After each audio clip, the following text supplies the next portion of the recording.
Excuse me, Mr. DJ. Hey, check this out. We got a great show coming your way.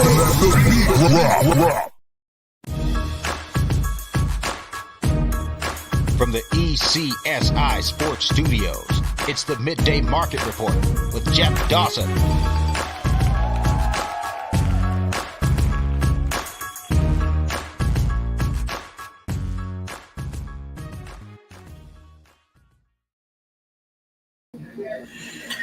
Good afternoon, sports fans from all around the globe. I am your host, Jeff Dawson, East Coast Sports Investors, and this is your Midday Market Report for Wednesday, November 9th, 2022. Yes, we're back.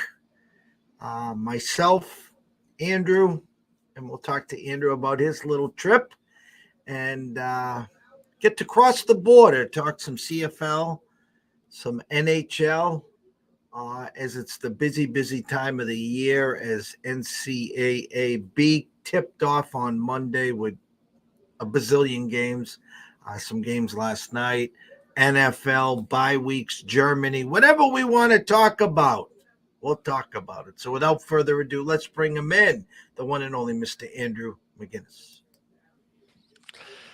Hello, Jeff. You're looking tan, my friend. You know, it was funny because it was 7 days, 7 nights on the trip, 3 days of sailing. And so, you know, what do you do on a ship? You sit by the pool, you go into the hot tubs, you do whatever you do to pass time. Sun was great. Then we go out to first Coco Cay for a day and just hung out on the beach, ate, just relaxed. And then another day on sea. And then we went to the Dominican Republic. We saw this city there. That was great. Then we head out to St. Thomas. We hit a tropical storm, monsoons. But we're walking, we're shopping, we're having lunch. It was a great time.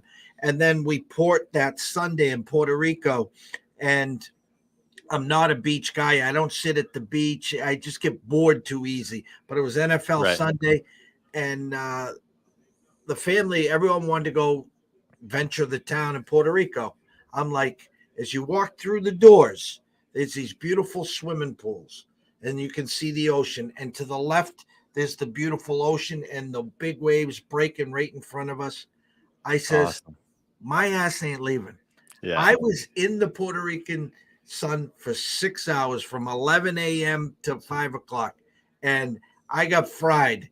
And let me tell you something. I thought I was going to be hurting, but it wasn't. I'm glad I did it.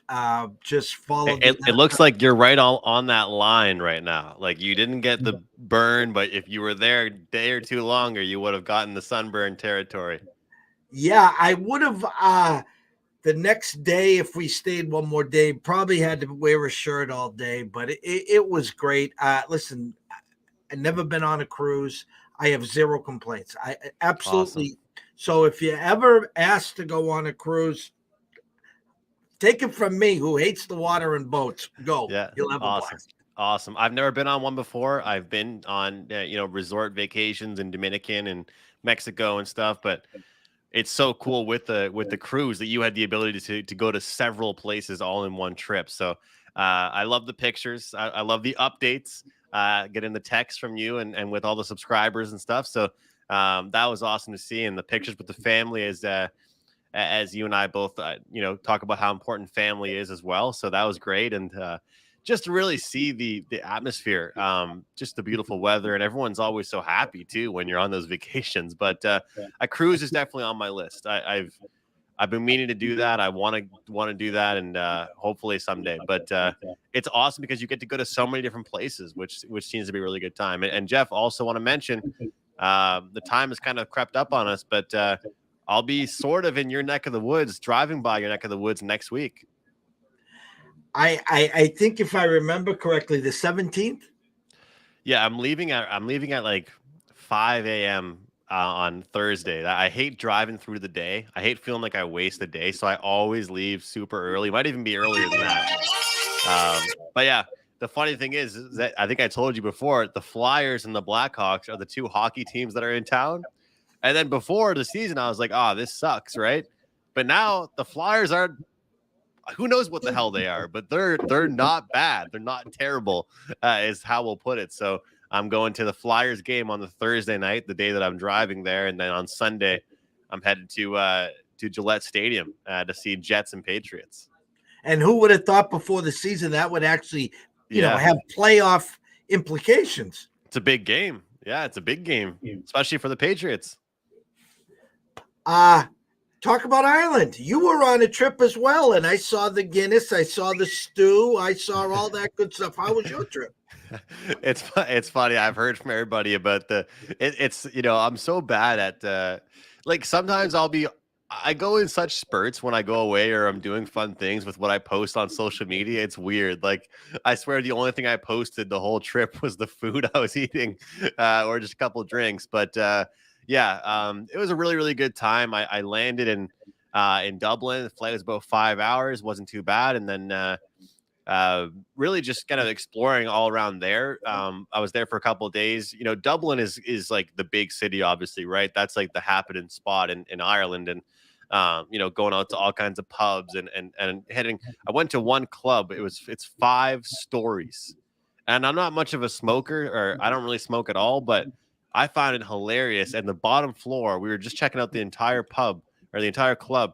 You can smoke on the bottom floor. So I went down, I was looking for somewhere to get a drink, and it's just clouds of smoke. I didn't even know there was a place like that still existed. I thought that was like back in the old days, but yeah, it was a 5-story club with different music and DJs on each floor, which was really cool. But on Sunday, I thought it was pretty cool that obviously, Jeff, we can stream, right? We can go on, find these streaming websites or whatever, but everywhere in Ireland for these sports bars, they advertise Red Zone. So the pubs will just purchase Red Zone, just that one channel. So you won't be able to watch any games. So all you're really watching is like highlights. It's like I'm just watching highlights for like 5 hours. So I went to a actual sports book, sort of. It's called Paddy Power. Made a few tickets, and my buddies and I just pretty much drank pitchers all day and watched the game. So it was kind of cool being there. And the funny thing is, with the time zone, the way it all works is that we were pretty much watching the early game, the Europe game, at the regular time that all the other games would start, and then all the 1 o'clock games started at around 6 o'clock there. So it was cool, right around like dinner time, and later on when you're starting to pound back the drinks is when the games were all starting. So that was fun, and then just the views, really. It's just like it was a little bit similar to really where I'm from here in the far east of Canada, but also just like the culture and the views and the buildings and the structures. All that was super interesting, but it made me kind of get the travel bug for the rest of Europe. I didn't really want to stop there. Everybody was asking me, where are you going after this? And I just told them back home. But, once you get to Europe, it's like $100 or 100 euros, if that, to fly anywhere, it's a big problem in Canada as far as pricing for flights. Obviously, Canada is a lot more spread out. Like, we're such a huge country, but we really have like a population issue. The population is not that big for how big our country is. Whereas in Europe, huge populations, and then every country is so close together. So definitely makes me jealous. Like I'm driving to Boston next week for a reason.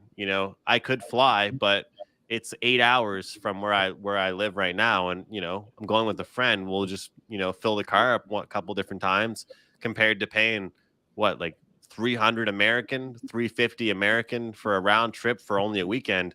But I got the travel bug now. I want to go to Europe and travel around, but it's tough because when you go to places like that, you don't want to be gone for just a couple of days, right? You have to go for a week, but really good time. And it's good to be back in routine, though. Are you the same way? I can tell you had fun with your family, but is it nice to be back in your office? It's funny. We landed around 10 a.m. on Monday. Get the luggage around 10:30. Had someone waiting with my car, and I had to drop my oldest daughter in South Boston. So we dropped her off. So now we're at 11:15.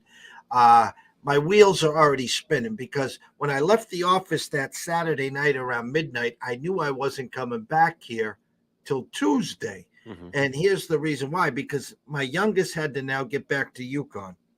So we had to go from Boston to Yukon, and then from Yukon back to the Cape. And Monday's my one night out, my 3 hours I bowl.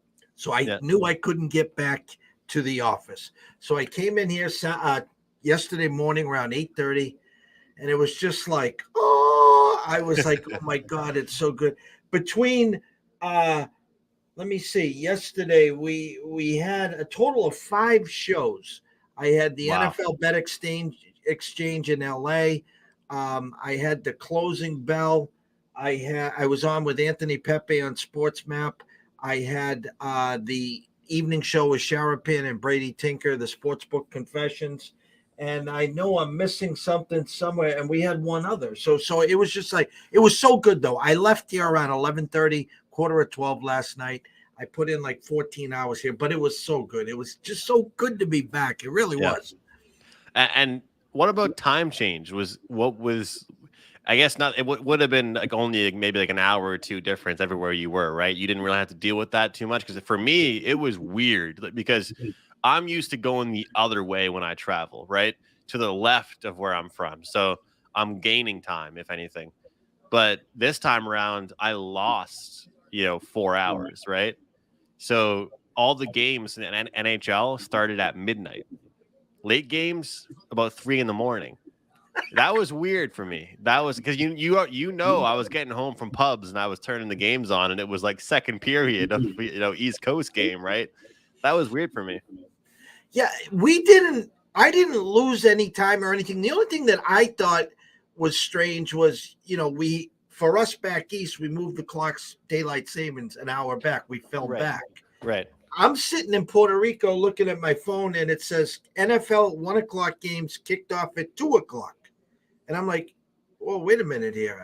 Where's my 1:00 games? So that was the first time I had a 2:00 game. I got back to the room at around 5:30, 5:45. We had dinner around 7:38. And 8:00 for me is you got 20-minute window till the late game. Well, I'm watching the third and fourth quarter of the Bucks game against the Rams. I'm like, I was all screwed up there, knowing we had to get up at 4:30 in the morning for our flight back. So I didn't watch much of the late game anyways. So I didn't lose. Like when I go to Vegas, I'll get the 6 a.m. flight out of Boston, and I'll land in Vegas at like 9 a.m. their time. So it feels like I really didn't lose any time. Yeah. This is great. Yeah.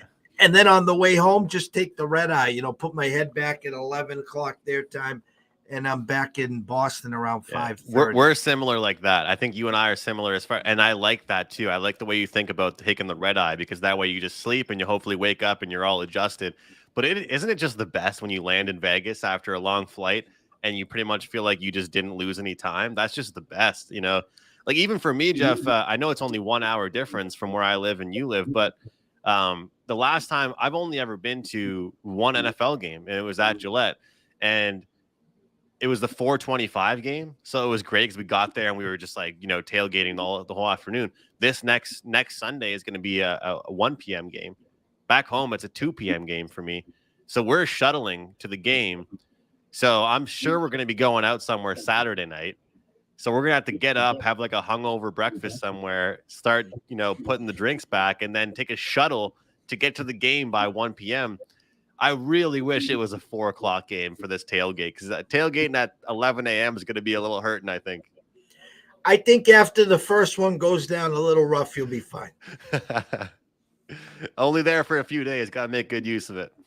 100%. That's why God gave you 2 hands. Use both of those, okay? I'm going to have to post a picture on Twitter and tag you. There you God go. gave me 2 hands. I don't even know where to begin. Where I really want to pick your brain to start here is we're a handful of weeks in the NHL. Obviously, we always have surprises. We have teams that are starting off slow, that we have high expectation. You talked about the Flyers. I mean, look at the fast start from the Bruins. There's always a futures market. We got a handful of back-to-backs tonight. It was funny. Last night, as you know, we go 1 and 2. We nailed the nail biter in the college hoops. It's my timeline, real frustrated. I don't like going against your team. Obviously, the Habs. Red Wings go. I couldn't bet the money line. there. Red Wings 0 for 6 on the power play. You're not going to win a game, never mind a puck line when you go 0 for 6. And then I thought I had a nice number with the Wild, who have been my kryptonite this year, I have to admit. Had them at plus money, and it was like 0-0 every update, 0-0-0. And the Kings, 6 power plays to the Wild, 0 power plays. Now listen, I'm not a ref guy. I'm not here blaming. But I don't blame you. I don't blame you for saying that stuff, though. You're in the right to say that.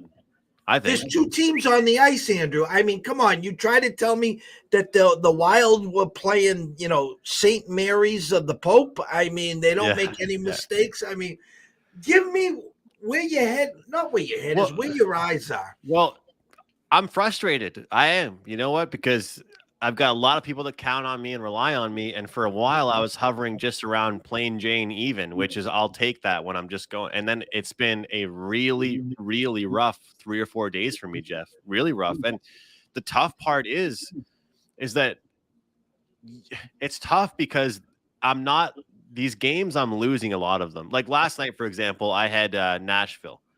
That's one I can tell myself, you were wrong. I picked the wrong side. You know what I mean? But when you pick a game like the Rangers that lose 2 games in a row when they had a 2-goal lead, it's frustrating, right? When you have the Penguins and they're on a 6 or 7 game slide, and I think in 3 or 4 of those games they led by a goal or 2, you have to ask yourself, was I wrong in my handicap? You know what I mean? And earlier on my show today, they were talking, Prez and Carm were mentioning, well, the Raiders, they're always up at some point, but then they end up losing. And it was a fair comparison, but at the same time, what am I supposed to do? Like handicap the team I think is going to be down, right? I'm being fully transparent with you. That's where my head is right now. Is it just a time where we should only be looking at underdogs? Do we stop going against streaks? Because I think for the most part, I have to do it. I'm not going to lie to you. I did lock in Pittsburgh today. The stats and the numbers and the injuries for Washington, it's just too much. I think the couple days off, it will help Pittsburgh, relax and get going. But what really seems to be the case right now is that we have to recognize the teams that aren't playing well, the teams that are playing well, and stop going away from it, because the Flyers, whether people like it or not, are finding a way to get it done. The Blues, they've got a lot of talent, but they suck right now. And it's important to recognize those things, and the Maple Leafs, they, for a long time, were a big over team. For the most part, they've been an under team this year. So, what we're sitting here at the 9th of November, it's time that I and a lot of other people change their opinion on certain teams, because I'm frustrated, but I can't rely on some teams. But let me ask you, and I want you to be brutally honest with me, because I've had a rough go past couple of days. How do you deal with a team that's constantly blowing leads? Or if you make a wager and you're up 3-1, I mean, people are paying me to give them winners, and I just am praying that they're watching these games and at least seeing that for 45 minutes of the game, I had my second 5-star play of the season on Calgary the other day, and they're up 3-1 going into the third period, and I don't feel safe. And then, I'm getting all the trolls and everybody comes out on Twitter after they lose 4-3, I think it was. But how could I be mad that they had a 3-1 lead and played really good hockey the whole game? It's hard for me to adjust, Jeff. I'm going to replay the tape of last year. Do you remember your start last year? I know, and I didn't want it to happen again, but it's looking like it is. So we do all the work leading up to the season, and we have all our ducks in the pond. We know what we're looking for. I read the market. You do your analysis. You do this. I do this. And the bottom line is, these games, whether it's hockey, basketball, football, CFL, college, whatever it is, to be not successful, but to win, you also need to have some luck. You need to be, listen, how many times do I say right side, wrong result, and vice versa? And your eyes aren't deceiving you. And the bottom line is, I have a boatload of people that are the same thing. They don't care about the analysis and the write-up. They get the games, they put the games in, they wake up in the morning and they check their account. Oh, Jesus, Jeff, you started this week 1-2 and 1-2. Yeah, I know I did. Listen, I'm right here. I'm the guy too that had Seattle last night and crossed off and left on the desk. Okay. And so when I send out the alert today and I say, yep, there it is, I left Seattle on the desk, but people don't care. Yeah. But you'll also have the other people that are watching the games and like, Jesus, Andrew, you were spot on. 3-1, 3-1. How many 3-1 leads can we lose? Right. And so I talk about the 7-course meal that just never ends. We're sprinkling a little this, we're going to take a little out here. So I think if we panic and jump ship and go the exact opposite, then you're going to see your 3-1 leads turn into 4-1 winners. You're going to see, and so we've been here so long. We always preach about that marathon and the grind on the day-to-day basis. I say to this, people, if you're frustrated, go to finish line, go wherever you get your sneakers, go get a new pair of Nikes or New Balance, whatever you're comfortable with. Yeah. Okay. Leave the old ones by the side of the bed. Okay. If you're on every icing call, every penalty, and you're too tight, back off on your unit size. If you're $100 player, drop it down to 50.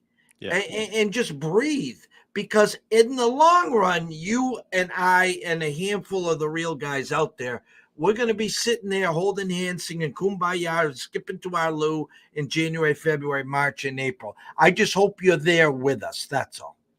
Absolutely. And it is a long NHL season, and I agree with you. It's about the long term, and a lot of those 3-1 losses, like you said, will turn into 4-1 wins, eventually. But it also is about adjusting and things. And that's really the problem is, like I said last year, that low volume helped me, right? So I was doing 1 or 2 games a day, but then there's certain spots this year where I'm like, I really like these 3 or 4. Yesterday is a good example. So I'm struggling. So I decided to say, you know what? I'm going to take a day off from the props. I would have went 5 for 5. And I know it sounds so cliche to say that, but that's really the question, is that you want to stick the course, but you also, if you're in a deep hole, you don't want to add more risk is really the frustrating aspect. But as far as totals go, totals have been an interesting read because, Jeff, we're seeing a lot of 6.5s. And even in some of these games tonight, like the Anaheim game, I think that's one we could look towards the under. There's lots of games where you're looking at these 6.5s and just being a little bit shocked. It takes a lot to get over 6.5. It takes a very perfect game. Lots of chances, power play goals, and to your point, you talk about the Canadiens game. A lot of times, power plays can sometimes also kill an over. Because if you got a team that just can't score in the power play, it's just a wasted 2 minutes, right? So it's just an interesting market right now in the NHL. How have your team totals been going? Are you still betting the unders on those? You slowed down a little bit on them, didn't you? Yeah, it's funny because we went last week 3-0 on team totals under 2.5, which you and I know, and everyone that's getting these are like, especially if the team scores 1 early in the first period and you're like, oh, geez, here we go. 3-0. I have slowed down this week on the team totals. Nothing has stuck out to me. I'm actually looking. I'll pull it up right now. I'm looking at tonight's card on the team totals here. And let me see here. Come on, Betsy.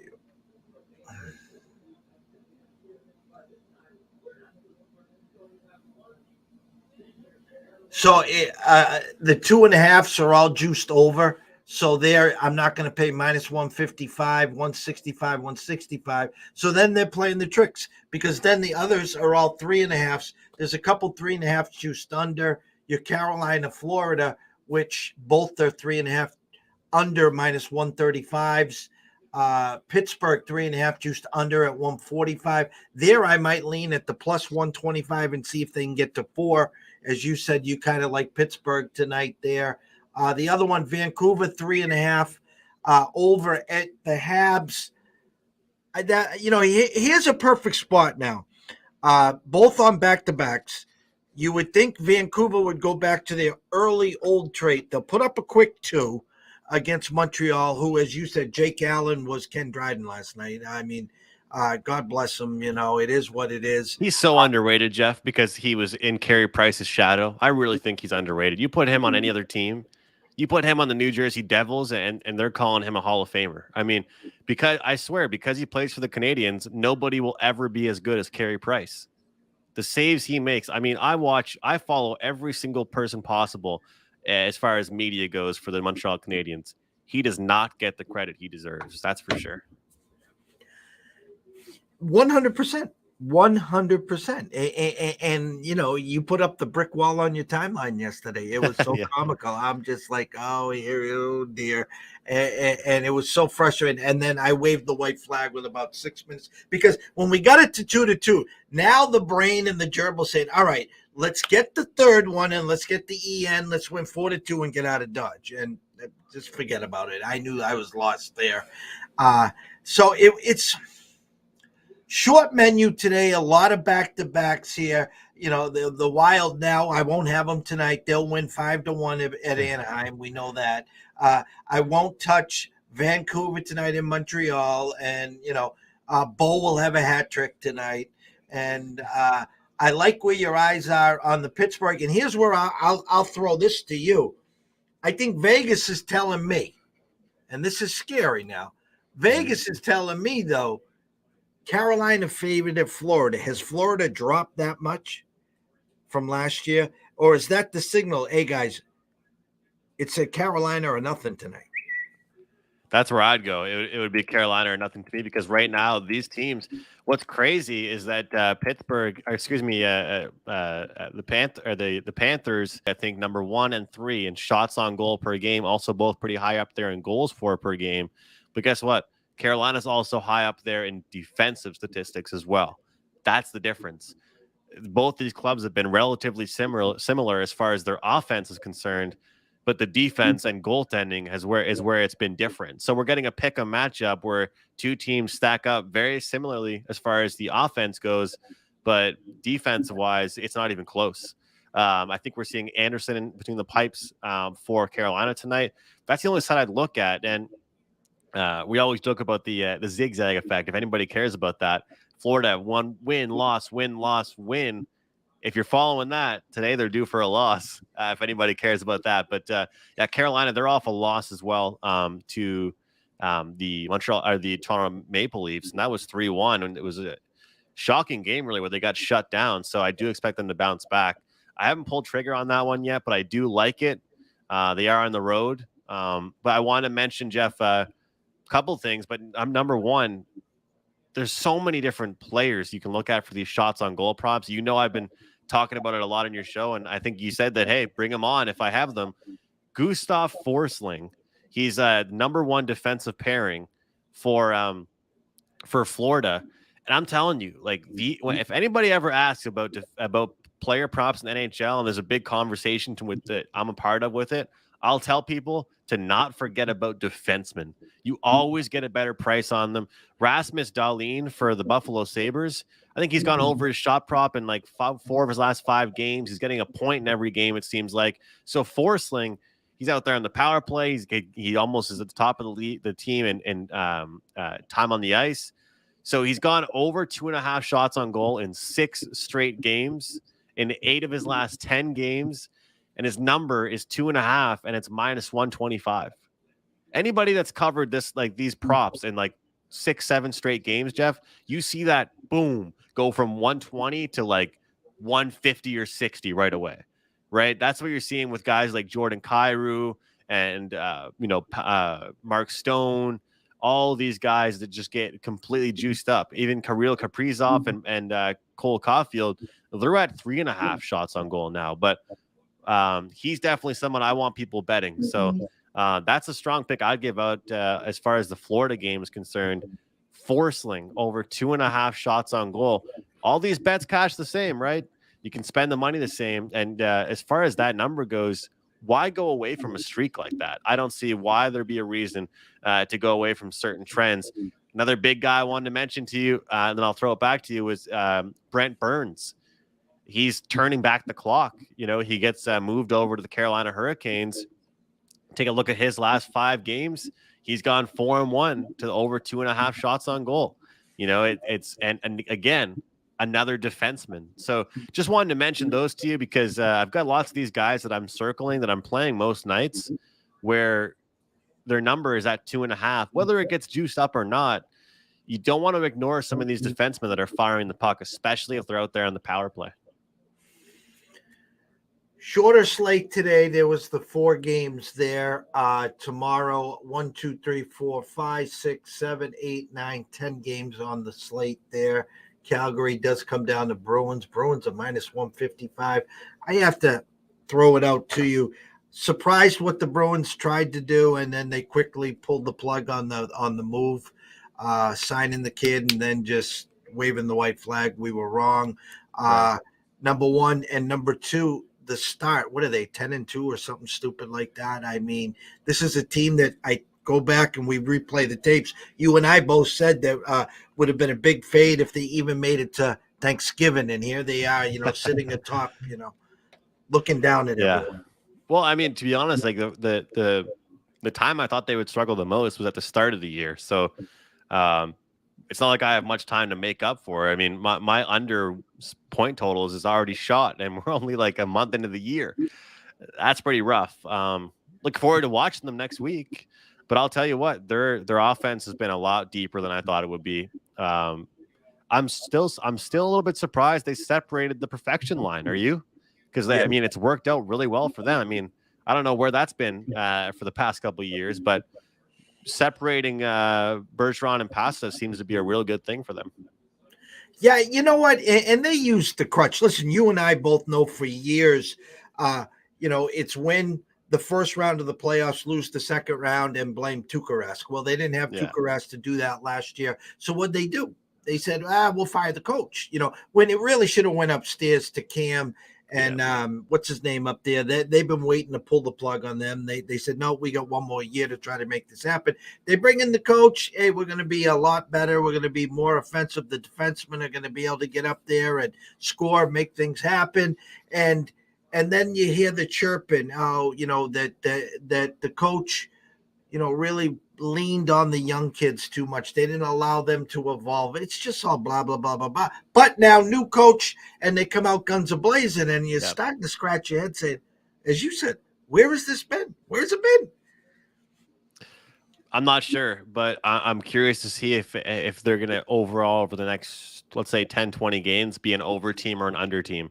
Because I'm still not sold on their defense, but they're making me look pretty silly right now. I'll tell you that much. They can make me look pretty wrong. That's for sure. But we'll see. We'll see what starts to happen with them, and when they start playing consecutive big games. Because the funny thing is, like I mentioned, next week they play the Hawks, Flyers, and I think another weak team. So it's not like they're going to really get knocked down anytime soon. And anytime they've had that big game, they've won it. Besides that bad spot for them against the Leafs the other day. But that's rough. But at least I was disappointed at first that I'm going to be going to see them play the Flyers. But you know what? Hopefully it's a rough game.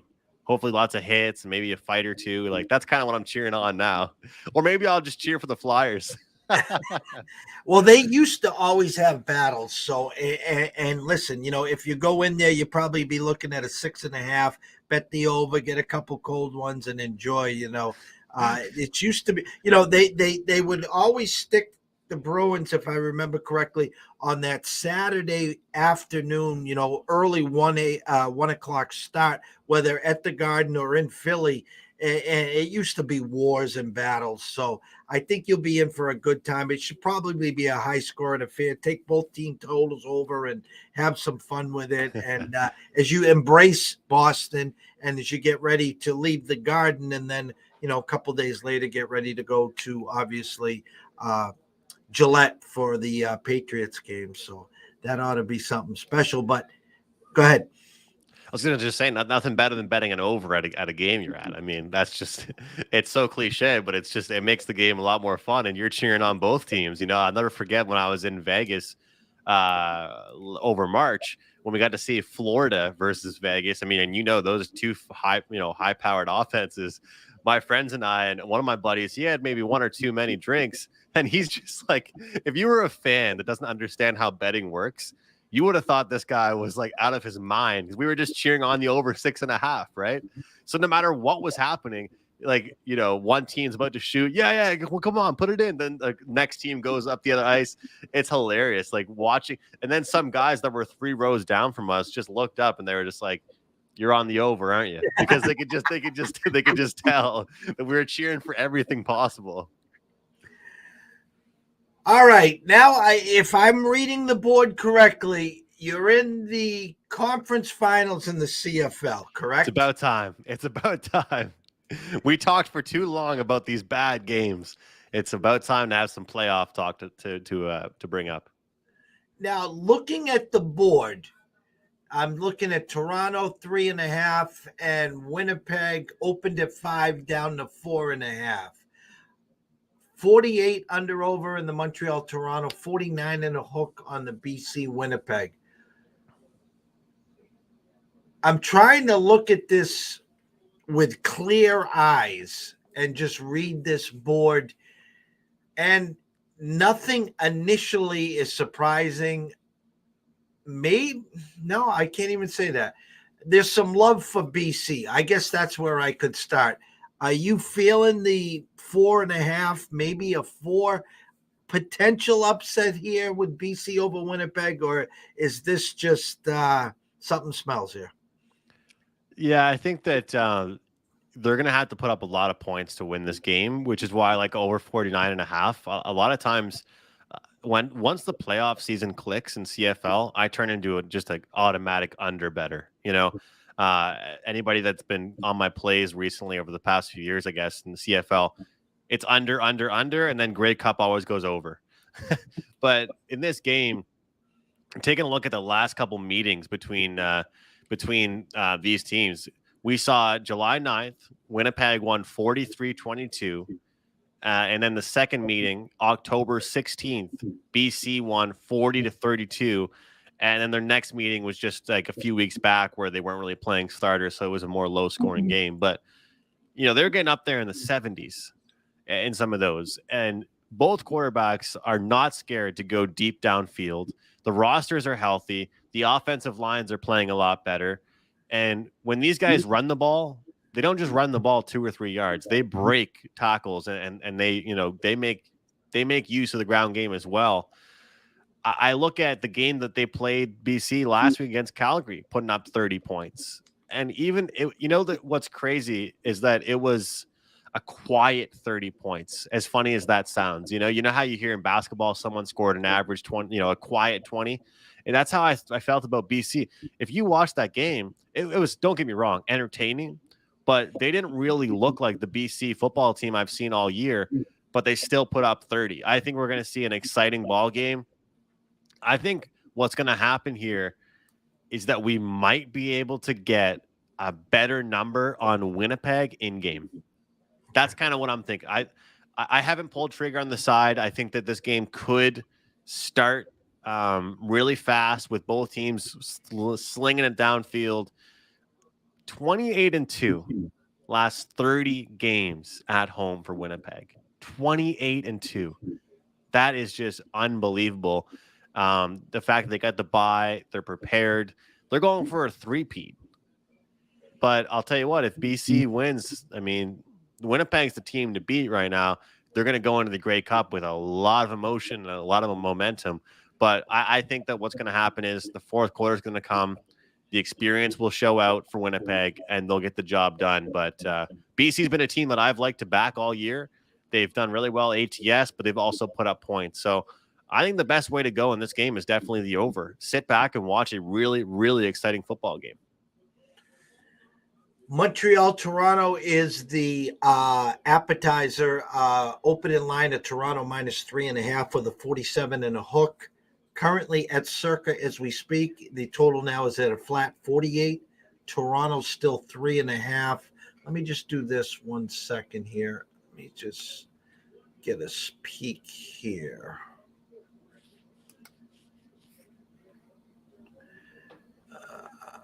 See if I want to see if there was any movement there. Come on. Like, I think it would take a lot of defense and a lot of 2-and-outs, some interceptions for us to see that total go under. 49.5 is high for a playoff game, but I don't see a lot of field goals between the two of them, you know? And Winnipeg, they used to be a team that would win low-scoring defensive games, but now their offense is really exhilarating. They don't have any issues going downfield. So I like points in that one. Should be good. Toronto opened up -170. That's what I was trying to look at, and still 170. Montreal +145, now +150 on the money line. So I was trying to get a feel if there was any movement there. What are you seeing in this one? Well, I'll tell you what, this side play is probably my favorite play of the whole season. And that is a play that I'll keep at Wager Talk. Anyone can grab that over there. But as far as a total is concerned in this one, it might surprise some people, but I actually think this one could be low scoring, or at least a little bit lower scoring than some might expect. Look, the last time they played, it was a massive, let me see what the score was here, 38-33 for Montreal. You know, and a big part of that was that Toronto's defense has been a little bit up and down. But you know what? That's what they're known for. Toronto's defense, I think, having some time to prepare and a week off, having that bye will help them, you know, going over film, getting ready for things, having that extra time. And I expect a run-heavy ball game, Jeff, here with both clubs, having not just one, but two options really for both clubs that have been really consistent. We saw, I think, Montreal last week had a guy, one guy finished with 75 yards. Another, William Stanback, finished with around 60, 65 yards. So I don't think that either coach will be hesitant to just try and control the ball, utilize the clock, and run the ball quite a bit. I don't see this game being similar as the BC Winnipeg, where they're airing the ball out big time.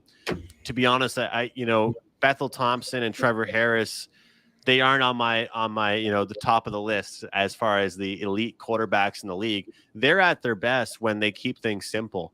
And sometimes that's a good thing, right? It doesn't mean you have to be some guy that's bombing it 70 yards and constantly moving around. I mean, we can't all be Patrick Mahomes, right? What these teams and the coaches will be looking for from their quarterbacks is simple football. So I think all of this being said, we saw a 38-33 game a couple weeks ago. You know, I think that we will see a more defensive game, but also tick, tick, tick, tick, tick. I think we'll see the clock just wind down, and field goals will matter a lot in this contest. So I like the under actually in this one. I know we talked about this last year. Before we wrap it up here, I'm going to ask you this question.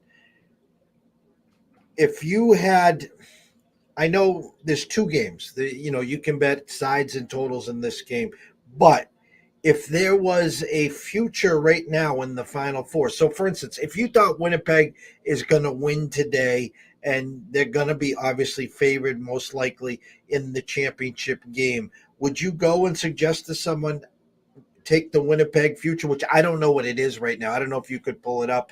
Is it plus money, even money? Are you getting any kind of value on a Winnipeg future to win the three-peat here, or is there someone else that you liked at a better price? Well, I think that, as far as the Winnipeg, well, let me pull it up. Let me pull it up here really quick to see. Team futures. Okay.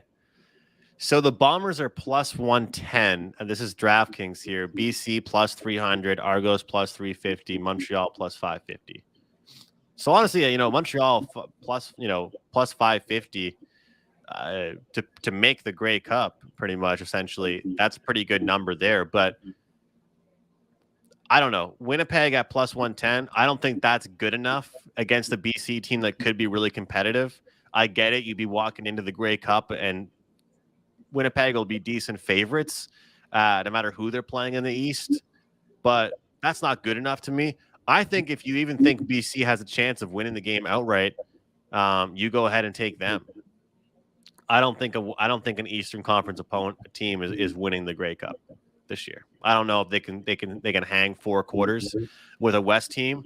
So I think if you're gonna take something now, I would take BC plus 300, stay off the side in that game, and if you go ahead and because they're going to be favorites as well, so you go ahead and you cash that ticket, and that way you're not making 2 different ones. But what do you think? Am I wrong about that plus 110? I just think that it's not good enough for me to be interested in going. I'd almost rather take them 2 different times. Take them to cover this game and take them to cover in the Grey Cup. They opened up minus 220 and now they're minus 190. BC was plus 180, now plus 168 at Circa. So I was just trying to do the math, and I'm saying, okay, if you had a strong feeling that Winnipeg was going to win today, win this weekend, they're going to be 3, 4, 5-point favorites next week. They're going to be 2-1 favorites over their competition. So I'm almost like, well, you're getting them at plus 110 there, and whoever's on the other side, you're going to guarantee yourself some profit because you're going to get well over 2-1 there. But as you're saying, there was some movement from BC from plus 180 to plus 168. So do you take the 3-1 for them to win the cup, or do you take the plus 168 here and they're going to be favored there? So I like what your eyes are saying. You know what? If you think the winner of this game is winning the cup, then you obviously take BC at plus 300 versus plus 168 on Saturday. Because either team is going to be the favorite against the East. So, yeah, that's probably the way I'd look. And the funny thing is, like I mentioned, it'd be funny, Jeff, if you could take futures in game. Imagine if BC goes up by like 3 or 6 or something like that, and then okay, I'll lock in Winnipeg to win the Grey Cup in the middle of the game, at a better price. But yeah, I think that it's going to be competitive, and I just don't think plus 110 is. It's because I think BC stands a decent enough chance that plus 110 for Winnipeg to win 2 games doesn't really seem like a smart idea to me. How's your NFL been doing? Pretty good. Actually, when I was in Ireland, had a nice 3-0 sweep, which was nice. It's always nice when you're away and you get the work done beforehand and you go 3-0. But last week I did keep it to just 1 wager, and I did go 0-1. I had the over in the Vikings-Commanders game, which seemed to be in the afternoon slate, the only game that went under, which always stinks to look at that stuff. But you know what? I'll throw one at you that I think is kind of I guess the word wouldn't really be controversial, but everyone's kind of on a different side of this one. I like the Jags this week. I like them over the Chiefs. Not to win outright, probably, but to cover. You look at the Jags, and of course they can't finish a ball game to save their lives either. They constantly fall off in the fourth quarter. But guess what they are doing? They're keeping things close. Every game they've been playing lately, it's been a 1, 2, 3.5 point spread. I get that. Now we're getting 9.5 points against a team that's off a big performance, a big comeback. I hate to use the cliche letdown term that every handicapper uses every day, but is it a spot that the Jags, can? I mean, who's going to tell them they don't belong in this game? They seem to belong in most games. They just can't win. So I think that we're getting more than a touchdown here with a team that is better than they get credit for, but they just can't win games. I think the Jags can hang around. I'm curious your thoughts here. Listen, I think they have the talent. I do. I just you get which Trevor Lawrence are you going to get? Are you going to get the one that throws that crucial pick in a tight spot? Is he going to throw in the end zone? Yeah. I think he's been saved a little the last few weeks because the emergence of ETN has taken a lot of pressure off of his shoulders. He's got some weapons on the outside. He's got Kirk. He's got Zay Jones. He's got a decent tight end with Ingram. I look at the struggle that Kansas City had last week against Tennessee. Vrabel has always played the Chiefs real tough. Now, does Patrick take it to that? All right, we were really boggled up. I'm going to put up a 40 burger today. That's what I'm a little afraid of, you Right. know.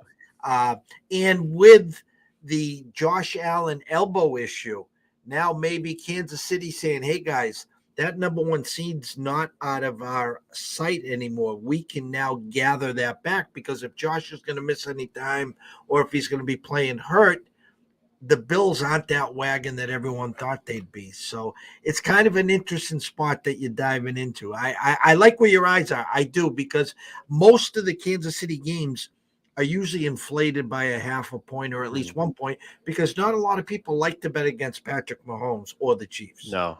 And like I mentioned, I mean, the past several games that the Jags have played obviously haven't been against elite teams, but the point spread has always been 1 or 2 or 3. They haven't had a 9 like this in a while, where they have such a. I mean, of course, this is a different team. I mean, playing the Chiefs justifies the number. I'm not arguing that, but you're giving them a lot of points, and I think that that's kind of where I'm looking, is that the fact that they get this cushion, that even if they hang around, and you saying that, Jeff, just makes my head think, well, should I take the first half then? But I think I want to have the backdoor option, right? I want to have the fact that this team could go down and score a touchdown with 3 minutes to go in the fourth to win me the cover, right? So that's why I would want to go the full game here with this one, because it's not overreach. And sometimes teams like KC, they want to walk away with the win. They don't blow out every team that's bottom tier. No, There really hasn't been a lot of blowouts in the NFL this year at all. If we're being real, like there hasn't been that many games where it's been a 20-point victory. I'll use the 1 o'clock slate, for instance. If your girlfriend or your wife, your bride says, hey, we got to go have brunch with the family, and we're not going to get back till 3:30, and you're like, oh my God, the NFL is great. But if you say to yourself, I'm going to do the hero move here, I'm taking one for the honey. Of course, I want to be with you and your family. You get back and sit back for the start of the fourth quarter. And if there's 8 games going on, 7 of them are within 1 score. Yes. So you really haven't missed much, Andrew. Honestly, you haven't. Yeah, definitely. There haven't been a lot of those. I wanted to bring this up because I just saw this. Gabe Morency tweeted this out, and I gotta mention this for everybody watching, especially if we have any fellow Canadians watching this. This is last week's numbers in Canada as far as the viewership goes. Thursday night football, 513,000 people. Sunday night football, 653,000 people. Monday night football, 443,000. Calgary versus BC, CFL, 753,000. People think that, NFL is way better. You walk around Canada, you don't hear people talking about CFL. But they would tell you that there's not a thought in the world that the CFL would ever beat the NFL in ratings in Canada. And those people have no clue that by several 100,000, the game last week between BC and Calgary took on Monday Night Football, Sunday Night Football, and Thursday Night Football. So that's pretty interesting. I just wanted to bring that up. But like you said, a lot of games have been really close. But this week, my eyes will be on the CFL. Well, even though I think it's so stupid that year after year they keep making these games on Sunday to try and compete with the NFL. Make them on Saturday or Friday night. No, they want to compete with the NFL. Yeah. Hey, listen, you outscored them last week, so why not in the Final Four? I guess. Might as well. So let me, I know you don't have the exact numbers in front of you, but compare those numbers to, so you got the playoffs of the CFL, you got the halfway point of an NFL game, Toronto and Montreal on, hockey night in Canada on Saturday. What would the numbers like that be? Like 1 million, I think, okay. Or something like. I try and follow Twitter accounts where I get these ratings. Let me see, Hockey Canada. Yeah, it's. I'll tell you what, it's always shocking. It's always shocking to see these numbers. But I will say, like Hockey Night in Canada, that whatever that game is, it's like a big deal here. Like that always gets the big view. Like that always gets the big. Let's see. I wish I could find it. It's always interesting to bring up, and I used to always because a lot of my friends don't like CFL; they just like NFL. So I'll bring that up to them and say, "Hey, look, the Bruins and Leafs played on Saturday, and they got like 200,000 less views than the CFL game yesterday, right?" So that's always fun. The scroller hasn't stopped since we started. I mean, we're just warming up and we almost got an hour, and I know you're busy here, so I can't thank you enough. Everyone follow Andrew at McInnis Picks at Wager Talk Sports Mayflower. Jump over to YouTube at Mayflower Sports. Subscribe. It's free. ECSI 15 promo code for CFL bets. And I just want you to close like we always do. Tell them what you got going this weekend, any packages, or do you have basically I guess it's a fight weekend too in the UCF. UCF, oh my goodness. I'll let you take it right there. Well, hey, look, your birthday is on the same day as one of my best friends, so I wouldn't forget it. I want to wish you a happy birthday. I hope you have a really, really good day and a winning one. I hope the betting gods are on your side today. So, you too. Happy birthday to you. Thank you. Hope it's a great day for you. And look, really, all I want to advertise. It is a big UFC card I will have this weekend, but that's CFL play. It's my favorite one, really of the year. But I don't like saying that kind of stuff. But I really do like this one. I'm on a 7-3 run with these 5% plays. So when I release them, they've gone pretty well, and it's a playoff game, so it should be really exciting. That's all I really want to advertise. Other than that, good to be back with you. Nice to have routine, and hope to see you next week. Yeah, I'm definitely going to check the schedule, and we'll make it happen. I know you got a couple game days there, but I can maybe tiptoe into the city. It's less than an hour away. And make sure at least I catch up with you, maybe grab a quick bite in Faneuil Hall, the North End, or wherever you're in, before or after a game or something. We'll make it happen, trust me. So, and I'll have my car because I'm driving, so I could even meet you somewhere halfway. All right. So for myself, Jeff Dawson at EC Sports Invest, from the one and only Andrew McInnis of McInnis Picks and Wager Talk, we wish everyone a blessed day. We thank you guys for watching. We will be back next Wednesday, same time, same bat station, as Andrew comes across the border at the end of the week, but we'll catch him before. We'll talk about is there a bye week in between the championship? Yes, I'm pretty sure. Yeah, there is. I think so, because I my memory a little foggy at 56, but at 55 I would have remembered that, but at 56 I can't remember that. So I think there is, but I'll check my dates and times as well. So yeah, everyone have a great night. A lot of stuff on the board today, so we'll pick some winners from both sides here, and we'll get us each into the winner's circle. So have a day, people, and we will see you soon.